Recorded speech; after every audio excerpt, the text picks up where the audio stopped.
नागपुरात ॲटो आणि बसची जोरदार धडक, 2 लष्करी जवानांचा मृत्यू, 7 लोक गंभीर जखमी।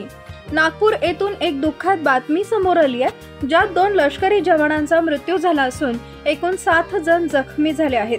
त्यापैकी 3 जवानांची प्रकृती गंभीर आहे। हा अपघात नागपूरच्या ग्रामीण भागात कनान इथं घडला असून कनान पुलावर विरुद्ध दिशेने जाणाऱ्या ॲटो आणि बसमध्ये जोरदार धडक झाली। अपघात एवढा भीषण होता की ॲटो चक्काचूर झाला। या अपघातात ॲटोमध्ये प्रवास करणाऱ्या 2 जवानांचा मृत्यू झालाय। चालक आणि शिपाई जखमी झाले असून त्यापैकी 3 जवानांची प्रकृती गंभीर आहे। विघ्नेश जी आणि धीरज रॉय अशी मृतक जवानांची नावे आहेत। रविवारी कामठी कॅन्टोन्मेंट येथील आर्मीच्या गार्ड रेजिमेंट ट्रेनिंग सेंटरमध्ये रिफ्रेश ट्रेनिंगसाठी आले होते। हे सर्व सैनिक 2 ॲटोमधून एकूण 15 सैनिक बाजारात गेले होते। त्यापैकी एका ॲटोमध्ये 8 तर दुसऱ्या ॲटोमध्ये 7 सैनिक होते आणि एक ॲटो कनान नदीवरून जात असताना हा अपघात झाला। घटनेची माहिती मिळता जुनी कामठी पोलिसांनी तात्काळ घटनास्थळ गाठून चालकासह बसला ताब्यात घेतलाय। आपला Vidarbha live bureau report, Nagpur.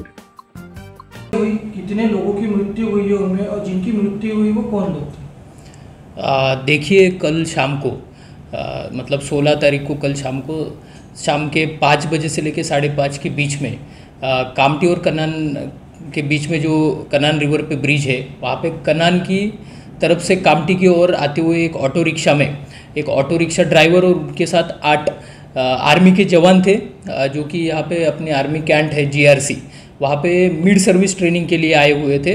वो ऑलरेडी सर्विस में थे, लेकिन 3 महीने का उनका रिफ्रेशर कोर्स था, इसलिए यहाँ पे आए हुए थे। तो वो कामठी की तरफ आ रहे थे और कनान की तरफ एक प्राइवेट ट्रैवल बस जा रही थी।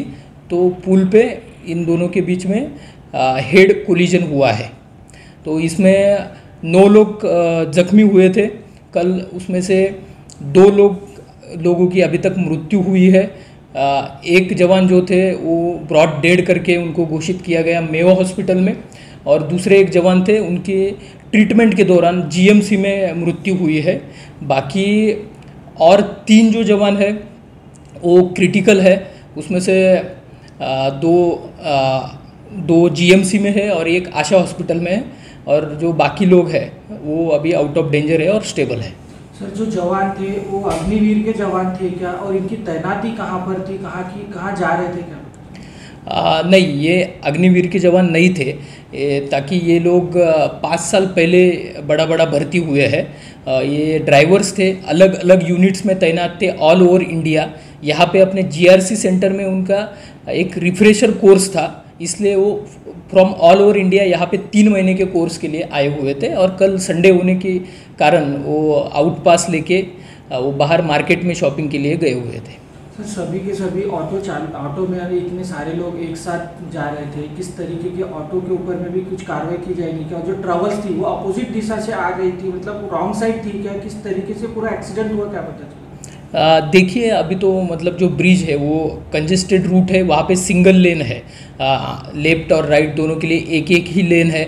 और जिस तरह से घटनास्थल का ऑब्जर्वेशन किया गया, उससे अभी क्लियर नहीं हो रहा है कि क्या हुआ रहेगा, लेकिन बड़ा ऐसे समझ में आ रहा है कि रास्ते के बीचों बीच कोलिजन हुआ है। उसके बाद फिर ऑटो रिक्शा और बस दोनों रास्ते के थोड़े साइड में गए हैं, तो वो इन्वेस्टिगेशन के बाद वो सब क्लियर होगा। सर, बस में से भी कुछ जो यात्री थे उनको भी कुछ इंजर्ड हुआ है क्या? ड्राइवर के ऊपर में किस तरीके की कार्रवाई की गई है क्या?